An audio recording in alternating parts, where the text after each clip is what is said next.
Olá, professora, como você está? Tudo bem? Olá, boa tarde, tudo ótimo por aqui. Seja muito bem-vinda aqui no Bom para Todos. Eu queria começar conversando com você justamente sobre Nízia Trindade, né? Porque Nízia Trindade foi aplaudida em pé, o pessoal ali todos muito felizes com o relançamento, é claro, do programa Mais Médico, mas também com a Nízia Trindade à frente da pasta. E Lula, no discurso, ele chegou a dizer assim, olha, que há ministros que não são trocáveis. E a Nízia não é uma ministra do Brasil, ela é uma ministra do próprio Lula. Ele disse isso durante esse discurso. A gente já vem discutindo aqui há algum tempo essa sanha do Centrão pelas pastas que têm maior orçamento, é claro, né? Por enquanto, a pasta da saúde é mantida com Nízia. Lula está fazendo questão de defendê-la sempre que possível, sempre que vem a público. Me parece que, inclusive, o setor da saúde tem muito apreço pela Nízia, né? A Nízia tem feito uma boa gestão e ela tem esse respaldo do setor, da saúde num todo.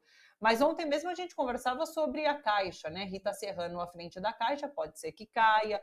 A gente tem o Ministério do Desenvolvimento Social, com Wellington Dias também ali sendo talvez negociado. Tem a Embratur também, que chegou a entrar em debate em relação a negociações. Eu queria que você falasse um pouquinho sobre essa questão do Centrão querendo esse poder e negociando pautas ali para que o governo, inclusive, tenha base ali para aprovar projetos necessários para o país, né? Como que você vê essas negociações e o posicionamento do Centrão nesse momento? Bem, primeiramente, obrigada de novo por ter me convidado e eu vou começar criando umas polêmicas aqui. Eu vejo com uma certa preocupação esse entendimento pejorativo sobre a atração de forças políticas diferentes para a coalizão de governo, para compor os ministérios. Eu acredito que isso precisa ser visto com mais tranquilidade e com um certo otimismo. Governar é ceder poder, é dialogar, é negociar e é principalmente conseguir apoio parlamentar. E para isso é preciso conceder espaço, conceder recursos. E é nesse sentido que vem essa reforma ministerial para conseguir atrair forças que estão se descolando do bolsonarismo. Então, eu vejo com bons olhos a recepção dessas forças que se descolam do bolsonarismo. Nízia Trindade, é claro, ela é uma especialista, ela é renomada, ela é uma profissional de muito prestígio, mas ministério não é um cargo acadêmico, não é um lugar onde você faça concurso público, é um cargo político. O ministério, dentro dele, tem inúmeros cargos para os quais se faz concurso. A cabeça do ministério é um cargo político. Então, eu já adianto que eu não acho positiva a fala do Lula, dizendo assim, esse ministério é meu, esse ministério é não trocável, o outro é trocável. Todo ministério tem que poder ser trocável. E aí a gente tem que ver dentro das opções que a gente tem para atrair o máximo de forças para a coalizão, quais são os melhores nomes e ir negociando dentro desse espectro. Sim. É normal que isso aconteça, que em começo de governo se cria aquele time dos sonhos, colocando realmente à frente das pastas as pessoas que o presidente eleito gostaria, e ao caminhar do governo, essas mudanças são realizadas por conta disso, por conta de negociações políticas que são necessárias para que se continue governando. É normal que isso aconteça? É muito normal e é desejável. Quando a gente, sociedade civil, critica essa questão de ceder, de atrair forças, a alternativa a isso é um governo de rolo compressor, força política só controlando executivo e legislativo e fazendo o que quer. Eu sou uma democrata, mas eu sou uma democrata liberal. Então eu vejo com bons olhos a multiplicidade de forças representadas dentro do parlamento. Ô, professora, e tem uma questão sobre as emendas, né? Porque muitas vezes o Centrão quer essas pastas, claro, porque elas têm um orçamento maior e para a liberação talvez mais facilitada das emendas, né? Somente a liberação já não bastaria para o Centrão, eles precisam que realmente tenha alguém ali que seja do partido, que seja ali não dá para dizer nem da oposição, mas que seja que forme a base governista, mas não exatamente do partido ou um especialista que esteja à frente dessa pasta?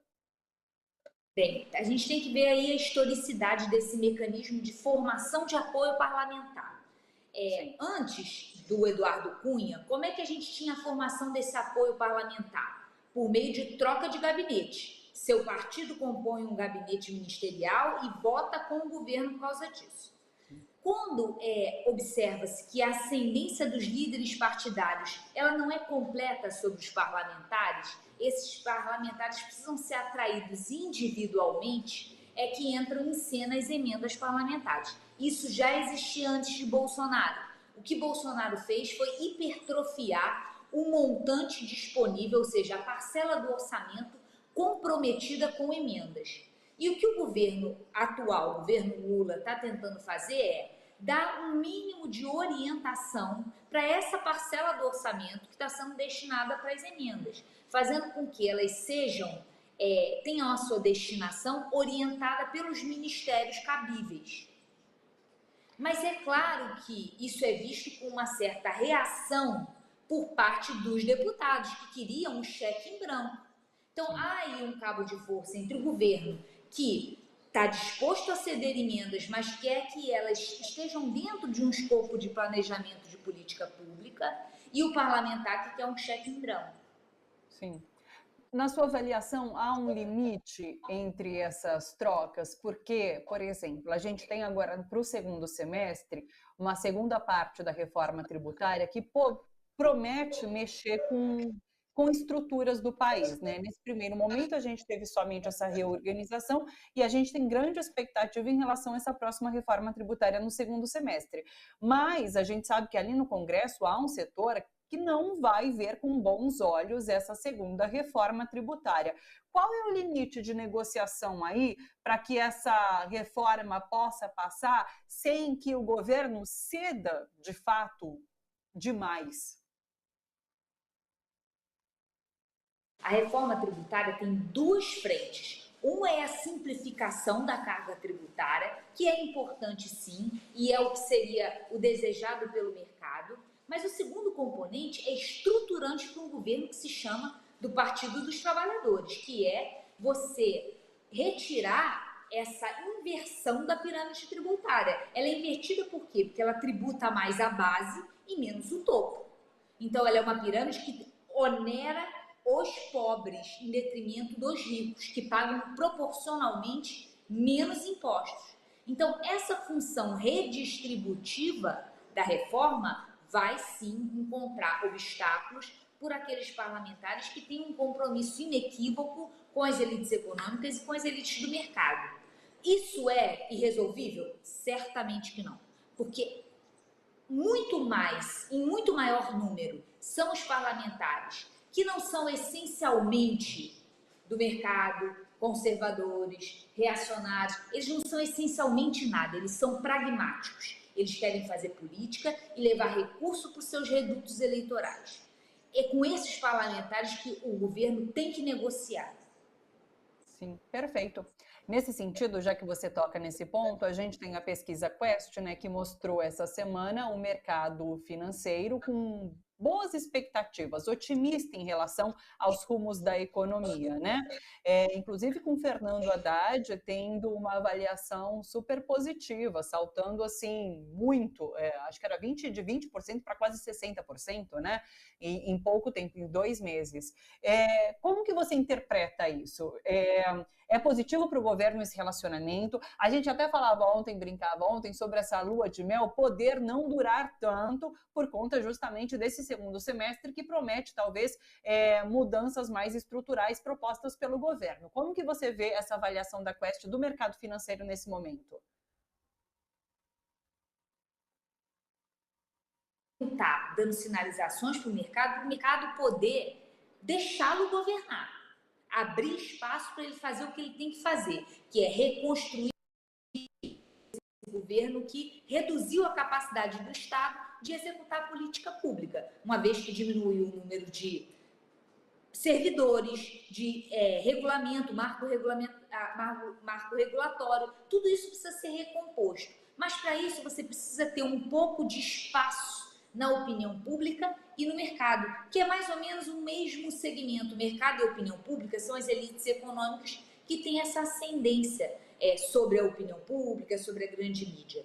Então, eu acredito que essas sinalizações que estão sendo dadas para o mercado, e aí o ministro Haddad seria um emblema, um símbolo dessas sinalizações, elas estão sendo bem feitas e bem realizadas, tanto que estão sendo bem recebidas pelo mercado. Isso não pode, é claro, virar uma camisa de forças que vai evitar o tensionamento nos momentos necessários, ou seja, para que de fato seja um governo em prol da base da pirâmide e não do topo. Mas, enquanto você puder ter um esquema em que todos ganhem, esse talvez seja o elemento que define a proposta do Partido dos Trabalhadores. Criar espaços para que todos ganhem, tanto as elites quanto... Perfeito. Saindo um pouquinho dessa questão do mercado financeiro, mas ainda falando sobre propostas do governo Lula, a gente tem agora o relançamento do Mais Médicos, né? Que foi um programa importantíssimo. Foi o primeiro, se eu não me engano, eu acho que foi isso, mas foi o primeiro ato de Jair Bolsonaro, foi acabar com Mais Médicos, logo ali em 2019, né? E porque foi um programa que marcou bastante o governo Dilma Rousseff ali, e foi importante para o país todo. Como que você vê agora esse relançamento do Mais Médicos pelo governo Lula, com ampliação, inclusive, né? Então, é um momento importante. Eu acho que esse sinal, a recuperação dos Mais Médicos, ele é muito similar à nomeação da Dilma para o Banco Internacional. Por quê? É um governo que está respeitando a sua história. O PT não, a gente não pode ler a chegada do PT no Lula por meio de uma frente ampla como algo que seja uma capitulação à direita. O governo está deixando bem claro que ele é um governo de esquerda, que se elegeu com uma frente ampla, vai dialogar com diferentes forças e está fazendo, quer que elas façam parte do governo de esquerda. E o Mais Médicos é emblemático porque, por envolver a questão dos cubanos, ativou algumas camadas mais reacionárias da população, que são aquelas camadas que têm uma memória da Guerra Fria muito viva, né? E, portanto, ainda estão nesse macartismo, nesse medo do comunismo, muito impregnadas por uma visão maniqueísta da Guerra Fria. Sim. Aliás, você tocou nesse ponto da direita, né? Essa semana deu o que falar, e a direita até unificou vozes por conta do fim das escolas cívico-militares, né? O governo Lula acabou com isso e a direita chiou muito. A extrema-direita, principalmente, o bolsonarismo, chiaram demais por conta do fim das escolas militares, que foram substituídas, inclusive, serão, né? Pelas escolas em tempo integral, que é muito positivo. Como que você viu essa atitude? Assim como na matéria... Espera um pouquinho, professora, travou seu começo da fala. Começa de novo, por favor. Eu vou pegar um link entre isso e a questão dos CACs. Tá. Do Exército. Né? O que para mim tem como fio condutor? Forças armadas que não estão completamente comprometidas com o ambiente democrático. E elas continuam sendo um lugar em que as expectativas golpistas, as expectativas antidemocráticas encontram para se proliferar.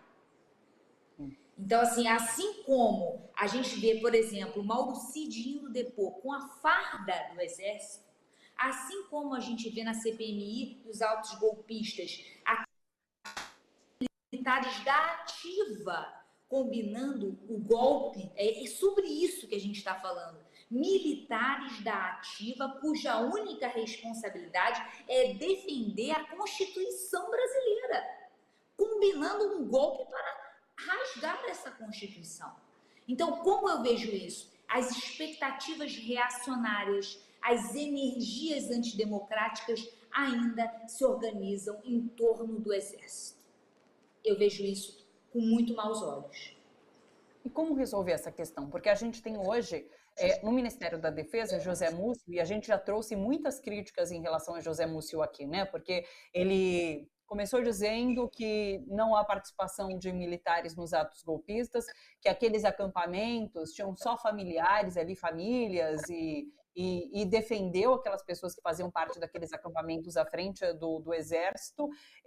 Ele disse depois, inclusive, não há orquestramento dos atos golpistas, e isso foi utilizado pelo próprio Jair Bolsonaro para dizer, olha só, até o ministro da Defesa de Lula está dizendo que ninguém organizou aquilo ali, né? Então, José Múcio, que está à frente do Ministério da Defesa e seria uma voz que poderia organizar, de certa forma, as forças militares, não está fazendo isso. Como que você está vendo a questão das forças militares e de José Múcio? Eu acredito que haja um cabo de guerra entre o governo, que não pode conviver, que dificilmente quer conviver com uma instabilidade causada por reações dos militares e dos grupos societários que os apoiam, mas que compreendeu a centralidade de desbaratar dentro do corpo militar que continuam irradiando narrativas golpistas, narrativas antidemocráticas sobre o Brasil. E por que eu digo isso? Porque a gente já fez isso na transição democrática.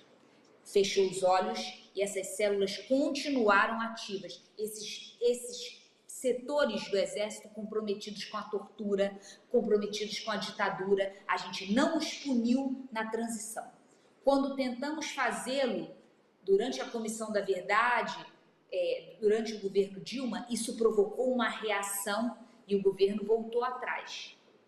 E é a partir de então que eles cresceram, que eles se proliferaram, a partir desses núcleos, dentro do AMAN, os paraquedistas e outros núcleos de formação dentro do Exército, que funcionam como caixas de ressonância de um entendimento de sociedade patriarcal, reacionário, antidemocrático. Então, eu acredito que esse traçado histórico deixe nítido para aqueles que agora estão no poder, mas que estão no poder porque conquistaram esse poder com duras penas, porque derrotar um mandatário que usa o poder de modo autocrático foi uma conquista civilizacional e talvez não se repita. Então é preciso aproveitar esse momento que se está no poder, que um grupo comprometido com a democracia está no poder, para desbaratar esses bolsões reacionários. Como que você avalia esse apoio do Exército a Mauro Cid na CPMI, inclusive indo fardado e com respaldo ali do próprio Exército, que soltou uma nota depois? Só reforço o meu argumento, que é muito embasado nisso, nessa notícia e na imagem de um militar fardado comentando a minuta do golpe. Fardado porque foi autorizado a estar fardado. Sim. Militar da ativa. Não é um maluco qualquer que botou uma roupa de militar e foi lá falar qualquer coisa. É alguém que tem um mandato, ela tem uma autorização. Ele representa a Associação dos Militares com Jair Bolsonaro, tanto que os Bolsonaro Filho foram lá abraçá-lo durante o depoimento, e representa um compromisso do Exército com essas visões golpistas e pouco democráticas. Você falou sobre o cabo de forças, né? Você acredita que se Lula resolvesse transformar de forma mais profunda as Forças Armadas, haveria reação? E daí a importância de envolver a sociedade civil num processo de reflexão sobre qual deve ser o papel dos militares numa ordem civil. E mais do que isso, se você me permite, eu acho que nós processos dialógicos junto à sociedade civil para explicar o que é democracia, o que é liberalismo e por que eles valem a pena. A gente só dá valor a ele quando a gente está numa minoria perseguida. Enquanto a gente não está nesse lugar de minoria perseguida, o que é o liberalismo? Não é nada, ele não é concreto.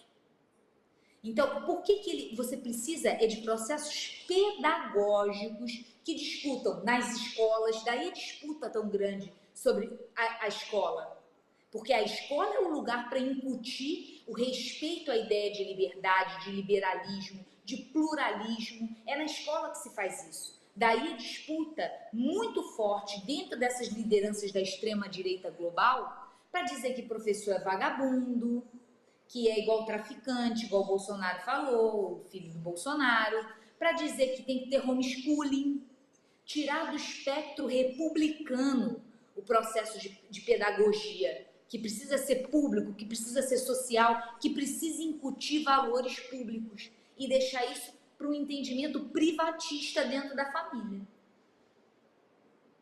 Você fala sobre a extrema-direita, né? Inclusive citando o Eduardo Bolsonaro, a gente começou a semana com essa fala dele sobre os professores, comparando com os traficantes de droga. Qual você imagina que seja a força da extrema-direita hoje? Desidratando a olhos vistos.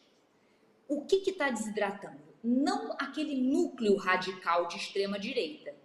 Ele é um núcleo minoritário, ele é um núcleo que existe desde a ditadura militar e ele arrebanha, né, aqueles grupos que têm um entendimento nostálgico da ditadura militar. Mas o que Jair Bolsonaro fez com maestria, que é o que eu estudo na minha pesquisa, é juntar outros segmentos nesse conjunto, nessa cadeia, para formar um sujeito político majoritário, tanto que ele ganhou a eleição. Aí nessa articulação vem evangélicos, liberais, forças de segurança privada, pessoas descontentes com o Partido dos Trabalhadores. Vem uma série de grupos fazer parte dessa cadeia. E são esses grupos que foram sendo acoplados que estão se desconectando. Porque eles não são essencialmente de extrema direita. O antipetismo, de alguma forma, os amalgamou numa cadeia de equivalência. Mas conforme o governo do PT está melhorando a sua popularidade, está fazendo política pública, está se dirigindo a esses segmentos, sobretudo 2 a 5, né, que é um grupo muito importante, porque deu a vitória eleitoral a Jair Bolsonaro e tirou agora, em 2022, daí a importância do desenrola, daí a importância de uma série de políticas que estão sendo dirigidas a essa parcela, porque ela não é essencialmente de direita. Políticas essas que têm a economia como foco, porque a economia melhorando, tudo melhora. Eu não acredito que a gente possa ainda manter essa matriz da década de 80, lembra? É a economia estúpido que aquele norte-americano falou. Eu acho que o populismo de direita ele nos chama atenção para outros aspectos. Os afetos, a ideia de família, uma série de coisas que o primeiro governo, a primeira estada do Partido dos Trabalhadores no poder, ela acreditou que melhorando as condições de vida, a população ia sempre ter essa memória, né? E o que nós vimos? Que a memória foi do esforço pessoal. As pessoas acharam que elas melhoraram de vida. Então, eu não acredito que só melhorar a economia é preciso melhorar a economia, mas é preciso também fazer processos de comunicação política. Olha, isso aqui é um programa, é uma política pública, fazer espaços de participação. Por isso eu acho maravilhoso o PPP participativo, você tem todos os programas de política pública, espaços participativos para a população participar da formulação da política. Porque é com isso que ela vai se apropriar dessa melhora da condição de vida.